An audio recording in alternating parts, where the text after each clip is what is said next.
गणपति, गणपति किसको कहा है?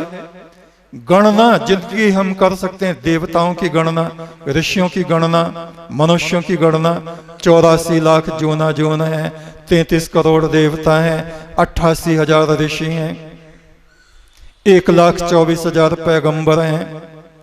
गणना करने वालों का जो अधिपति स्वामी है, परम ब्रह्म, उसको गणपति कहा है, परमात्मा को। ओम गणनाम त्वा गणपति ग्वंग हवामहि। देवी, देवी किसको कहा है? ये जो हमारे शरीर में निवास करने वाली परमात्मा की दिव्य शक्ति है, आत्मा है। शरीर रूपी दुर्ग में निवास करने वाली इस आत्मा को ही दुर्गा कहा गया है। यही आत्मा इस संपूर्ण विश्व में निवास करती है। परम ब्रह्म की आत्मा, आत्मा शक्ति, आदि शक्ति, उसको दुर्गा कहा है। उसे हमें समझने की आवश्यकता है। ईश्वर तत्व को हम अपनी आत्मा में धारण करें, ग्रहण करें। मैं गणेश जी की पूजा करता हूं। वेद में भी गणपति का वर्णन आया। अभी हमने बताया वेद में ईश्वर को गणपति कहा गया है, किसी देवता को नहीं, मनुष्य को नहीं। सूंड वाले, ये हमारे समाज में एक विकृति, रूढ़िवाद है, ये सत्य नहीं है। हमारे इतिहास को छिन्न भिन्न किया गया है और विष्णु मंदिर में विष्णु की मूर्ति का सिर काटा और हाथी का सिर रख दिया और हो गया गणेश। ऐसा नहीं है। शिव के पुत्र जो गणपति थे, उन्होंने वहां का कैलाश का राज्य उनको दिया था और वहां राजा को गणपति कहा जाता है, जैसे हमारे भारत में राष्ट्रपति कहा जाता है। श्रीलंका की तरफ दक्षिण में राजा को राव या रावणा, रावण बोलते हैं। रावण राजा की उपाधि है। उसका, रावण का वास्तविक नाम रावण नहीं था, उसका नाम था वरुण।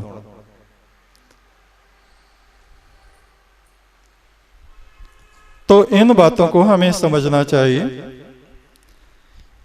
ये गणपति देवता हैं या परम ब्रह्म हैं? और कुमार कार्तिकेय के बारे में बता दें। अभी हमने बताया कुमार कार्तिकेय के बारे में।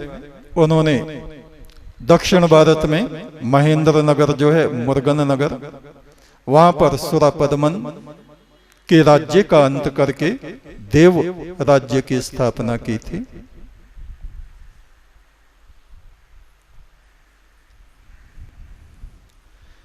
तीर्थ स्नान और मानसिक तीर्थ, इन दोनों में क्या अंतर है? वैदिक उपासना और दरबार फुलसंदा की आराधना में क्या अंतर है? देवी देवताओं को आप किस प्रकार से मानते हैं? परमात्मा के दर्शन करने का क्या उपाय है?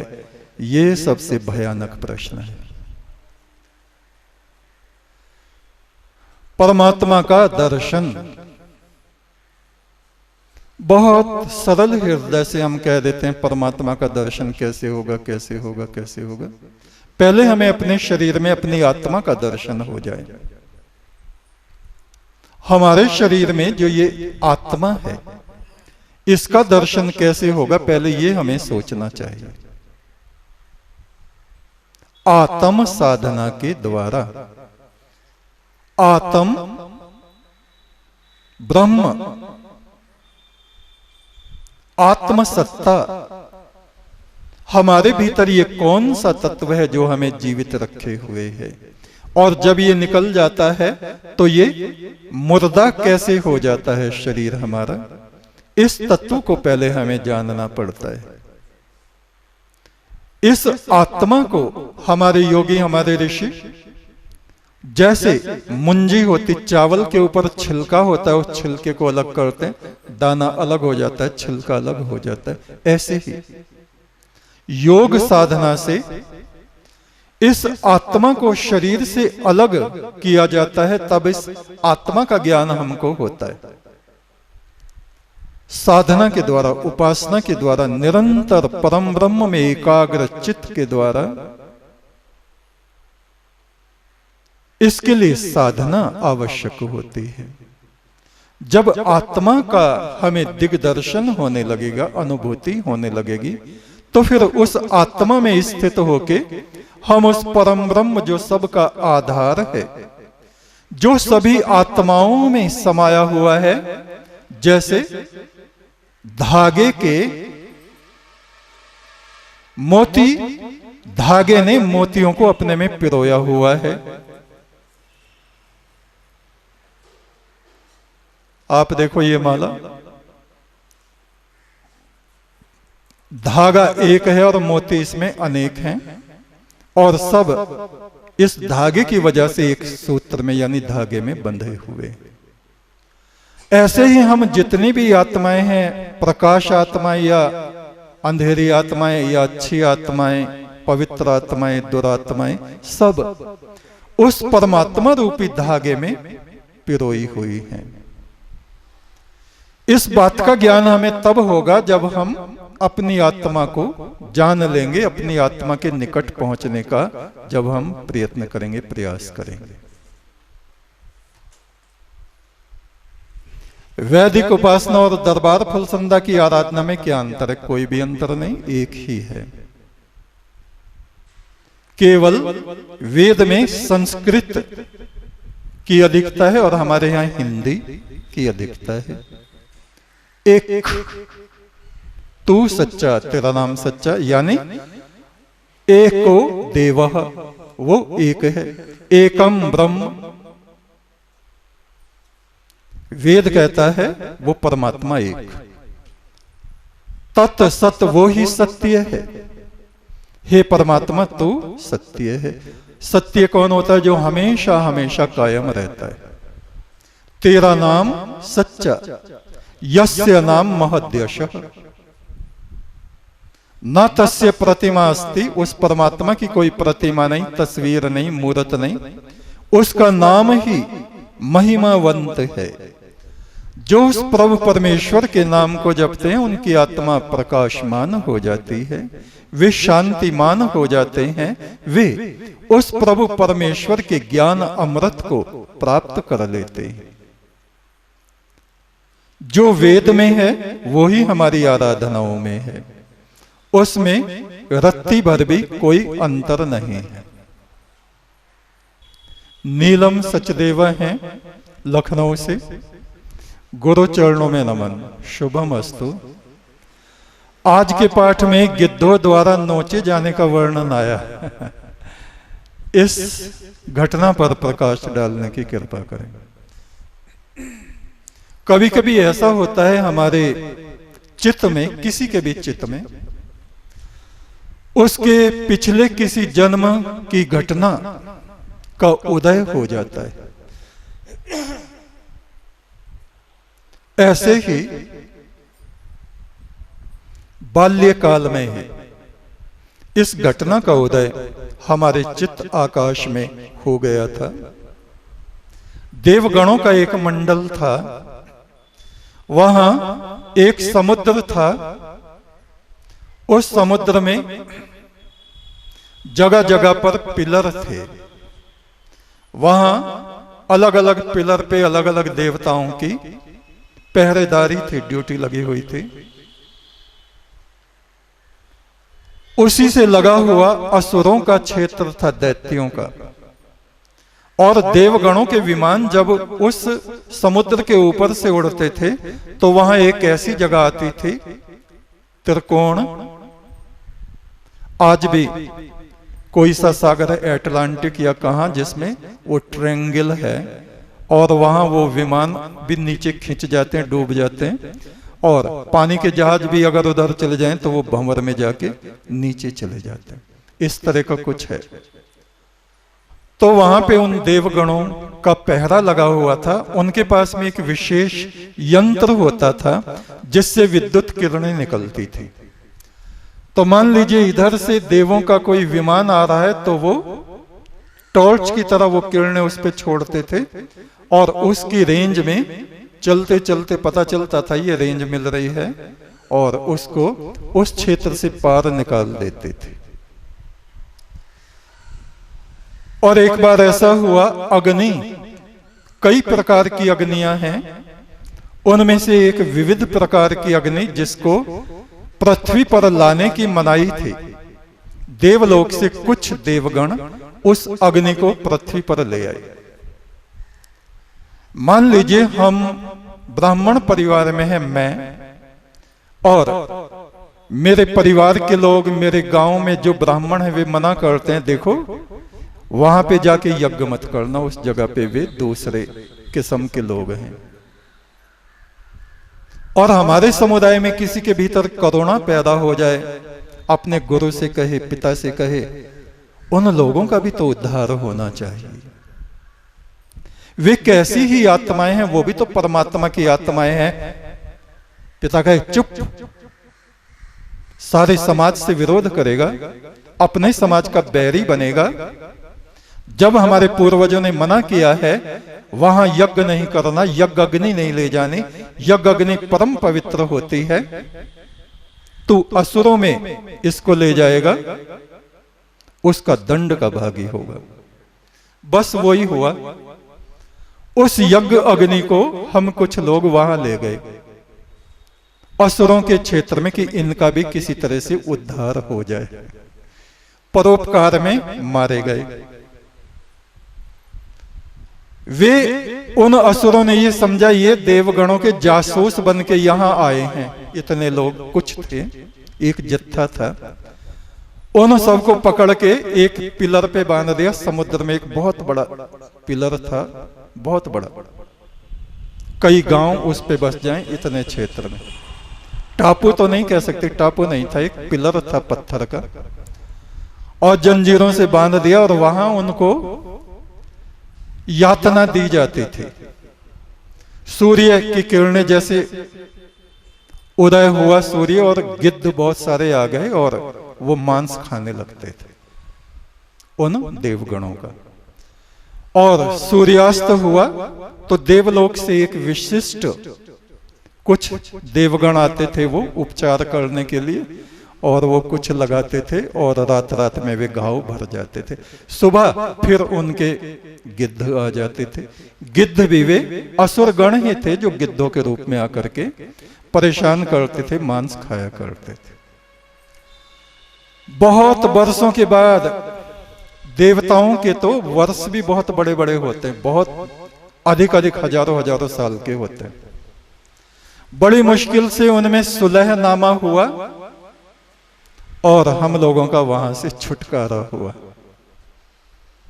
तो ये पिछले किसी उसकी घटना है जिसका आज इसमें वर्णन था। प्रश्नकर्ता का नाम गिरीशपाल सैनी है, उनके पिता हैं कुंदन सिंह सैनी। मेरा प्रश्न है, मैं राष्ट्रीय हिंदू युवा संगठन से मुरादाबाद मंडल अध्यक्ष हूं। क्या यह हिंदू सेवा मेरे लिए उचित होगी? बिल्कुल उचित है। हम सभी लोग देवपुत्र हैं। आप आशीर्वाद दें तो सेवा करके भटके हुए हिंदू समाज को सही रास्ते पर लाने का उद्देश्य पूर्ण कर सकूं। बिल्कुल, परमेश्वर आपकी मदद करें, कृपया करके मार्गदर्शन करें। आज मेरे पिता श्री कुंदन आश्रम में उपस्थित हैं, उनको अच्छा लगेगा। ठीक है।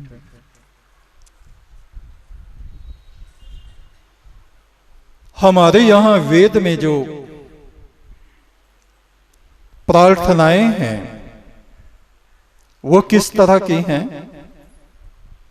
पूरे विश्व के लिए हैं, पूरी मानवता के लिए हैं। सर्वे भवन्तु सुखिनः सर्वे सन्तु निरामया। पिता में ब्रह्मा के मुख से निकला हुआ ये वेद वाक्य है, सर्वे भवन्तु सुखिनः। कुछ लोगों की संकीर्ण भावनाएं होती हैं। मेरे सामने जितना समुदाय बैठा है, मैं कहूं परमात्मा इन पे कृपा कर दे और बाकी को ध्वंस कर दे। जो सामने नहीं है वो भी तो उस परमात्मा की ही आत्माएं हैं, उसी के पुत्र हैं। कुछ समझदार होंगे, कुछ नासमझ होंगे, कुछ देवगण हैं, कुछ असुर गण हैं। हम निरंतर ये प्रार्थना करते हैं, प्रभु जो असुर हैं, जिनके हृदय में अंधकार है, वे किसी भी कौम में हो, किसी भी मुल्क में हो, किसी भी धर्म में हो, हे प्रभु वे तेरी करुणा को प्राप्त करने के अधिकारी हैं। उनके हृदय को, अंधकार को तू दूर कर दे। सर्वे भवन्तु सुखिनः। सब इस पृथ्वी पर, और पृथ्वी पर ही नहीं, अन्य जहां जहां जो जो लोग हैं, हमारे यहाँ बड़ी आराधनाओं में प्रार्थना होती है, हे परमेश्वर जो जीवात्माएं नरक लोक में, मृत्युलोक इस पृथ्वी को कहते हैं, नरक लोक में, मृत्युलोक में, अन्य लोकों में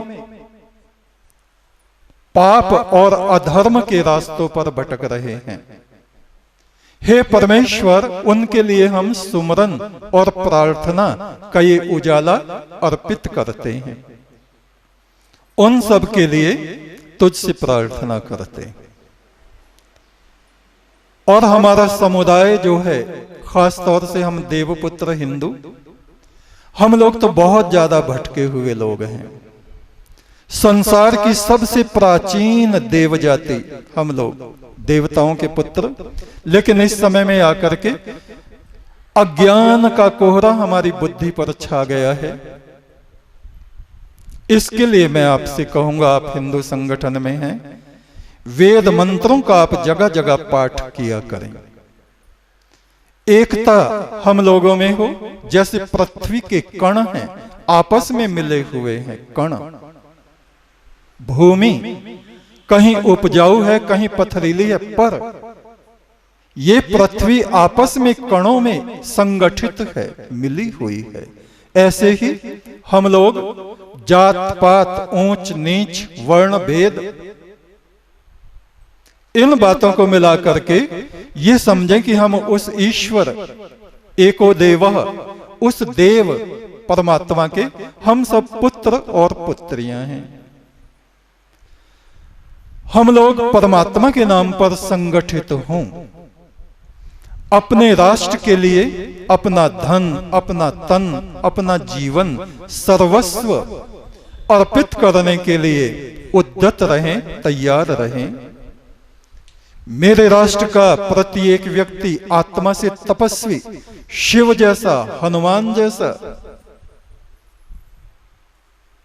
ऐसा बने, तपस्वी, आत्मा से तपस्वी और शरीर से एक सैनिक। शिव त्रिशूल से कितनों का ही संहार करते हैं, आसुरी शक्तियों का। हनुमान ये पैर पकड़ के और ये फेंका, पाताल लोक में पहुंचा दिया। इतने वीर बहादुर हम लोग होने चाहिए। ऋग्वेद में एक मंत्र आता है कि मेरे राष्ट्र में ऐसे सैनिक हों, तलवार और बंदूक उठाने की उनको जरूरत ना पड़े, मुक्के मार मार के दुश्मनों को नष्ट कर डाले, मुक्कों से और लात के प्रहार से। इतने बलवान, वीर्यवान हमारे नवयुवक सैनिक होने चाहिए। तालियां बजा दीजिए। तो आप अपने समाज को संगठित करने का कार्य कर रहे हैं। परमेश्वर आपको इसमें मदद करे, आप बहुत उच्चता में जाएं, ये उस प्रभु से प्रार्थना है। और एक सूचना सुने,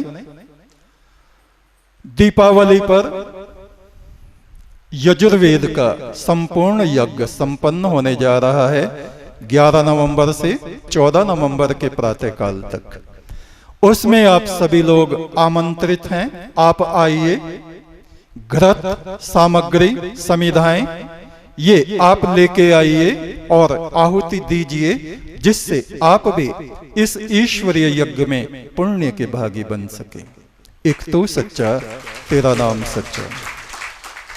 एक तू सच्चा, तेरा नाम सच्चा, परमेश्वर सच्चे बादशाह। एक तू सच्चा, तेरा नाम सच्चा, परमेश्वर